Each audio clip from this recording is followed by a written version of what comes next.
Hello guys, this is Nis. Welcome sa aking walang kwentang channel. So, dito naman tayo para sa panibagong video. Ngayon guys, itong video na ito ay gusto ko lang sabihin sa inyo na we are selling, di pala tayo, no? May nagbebenta ng account dito sa MU Monarch at balak natin siyang bilhin. Ka-server natin siya, no? Ka-cross server natin siya guys. Balak ko siyang bilhin tapos babalak ko siyang gawing Blade Knight or kaya Dark Lord. Para kahit paano meron tayong review doon sa mga Blade Knight at saka sa Dark Lord kung sakali man, 'di ba?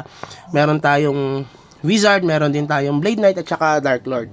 So, ito pala si Crank, no? Siya ay nasa rank 26 overall sa aming cross server. Tayo ay nasa rank 52. Okay, medyo malayo yung ranking namin. So, bala kong bilhin yung character niya. Ngayon ay magti-test damage kami. Para ma-check ko kung worth it ba yung kanyang character na bilhin. No? Siguro kung napapanood yung video na ito, malamang nabili ko na siya or malamang hindi ko siya nabili. Okay? So, ibablog ko na lang kung sakali man na nabili ko siya, ibablog ko naman at i-content yung character niya. At tignan nyo na rin kung sulit yung character niya guys para doon sa mga watcher natin, mga commentators natin. Upon assessment kung okay ba tong character niya. Ang character niya pala binebenta niya ng 12k.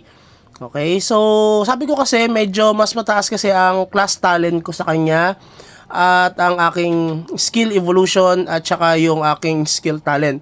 Mas mataas yung level niya. Ay, level ko.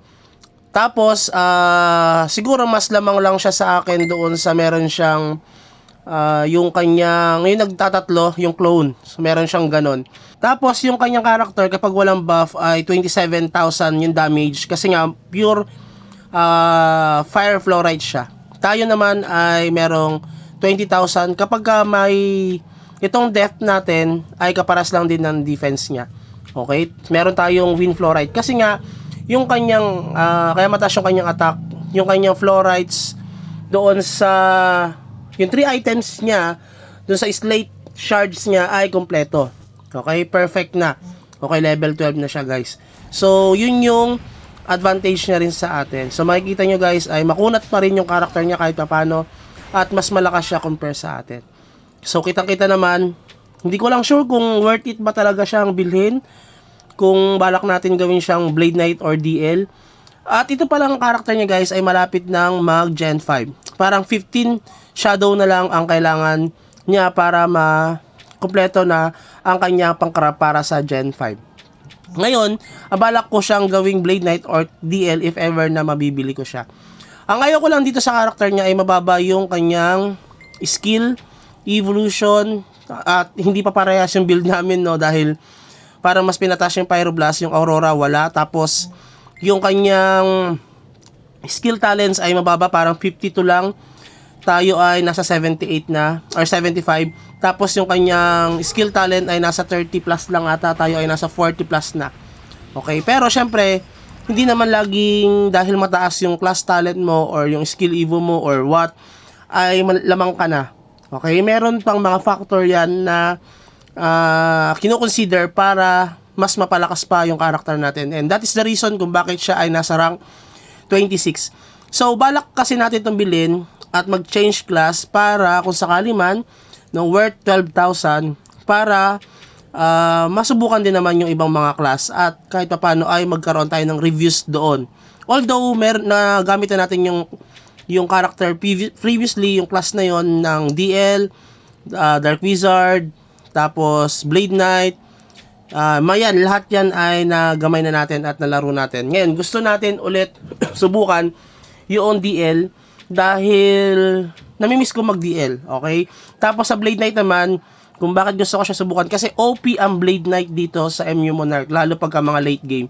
OP din naman yung Agi Elf, yung sinasabi ko nga sa inyo, pero para sa akin, iba pa rin ang tikas ng mga Blade Knight, lalo pag PvP.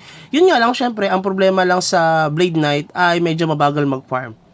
Okay, so siguro, i-check ko yung character niya. Ang gusto ko lang talagang habulin dito kung bakit gusto ko siyang bilhin dahil malapit na siyang mag Gen 5. No? So, importante din kasi yung Gen 5 na yon. So, kung makikita nyo guys, ay nagko-clone yung character niya kapag tayo ay tinetest kapag siya ay unti na lang ang buhay. So yun yung talagang pinakalamang niya sa atin. Okay? So tayo hindi pa natin siya magamit dahil nasa 38 pa lang yung clone natin. 38 pa lang yung materials natin para sa pag-clone. At hinahabol pa rin natin siya at feeling ko medyo matagal pa ko siya makaka-craft. So kung dito bibili natin siya ay meron na siya tapos i-change class na lang natin. Kayo ba guys, no? Kung kayo ay inofferan ng ganitong character, sa tingin niyo ba worth it ba yung 12k, no? Although yung 12k madali lang naman siyang kitain sa totoo lang di ba?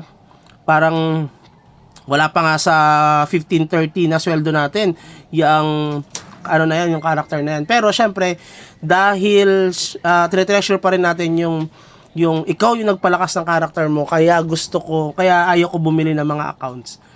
Tapos pala, mas mataas pa pala yung combo damage sa kanya, yung regeneration. Okay, medyo mababa pa yung regeneration ng combo niya. Pero madali na lang siyang habulin kung sakali. No, madali na lang pataasin yun. Jewel of Creation, tapos ano na lang ang kailangan dito, yung combo heart. Tapos yung mga accessories niya, medyo mababa pa at yun yung patatasin. Tapos yung apps nung kanyang mga gears, medyo mababa pa yung mga option. Tapos yung plus niya, kung yan, ilan pa lang yan, 35, tapos yung akin pala yan, no? Yung set nung character niya ay medyo mababa pa yung option. Okay, parang may level 10 pa lang eh. Tapos yung kanyang wing, 37 na, medyo ay 35 na, 37 na tayo, mas mataas compare sa atin. So yun lang guys, sana na-enjoy nyo itong video na ito at please consider like and subscribe kung umabot ka dito sa dulo ng ating video at mag-comment kayo sa ating comment section kung worth it ba talaga ang bilhin itong character na to or wag na lang. Okay, so yun lang siguro. Have a good day. Bye-bye.